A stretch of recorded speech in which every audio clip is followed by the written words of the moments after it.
you carried Esther, you no carry a code. Nonsense. Next time any Uber driver text me again, oh, I didn't know it was you. I am your idols. You am your fans. Staki.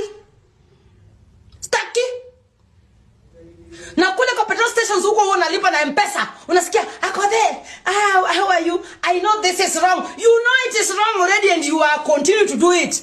I took your number when you paid. 2026, don't do that. I'll expose you. 2026, I'm exposing everybody that even coming to my inbox kutongoza mi. Msinitongoze mimi niko na fibroids. Fibroids. Sina kitu ya kupatia. Siwezi kupatia pesa yangu. Siwezi kupatia kitu yangu. Wachaneni na mimi. 2026. And when I update my status, sijasema hapo ndo ukuje uniongelele unisalimie. Umwahi kunipigia simu. Nika-update tu status meanza. Good morning. I'm not updating the status for you. There's somebody I'm communicating to.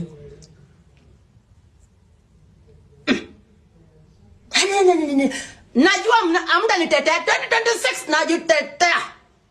Kila nikikuajiri na kuleta kwa social media. In fact, if you're coming to apply for in any of my companies, because I know you'll come back and mess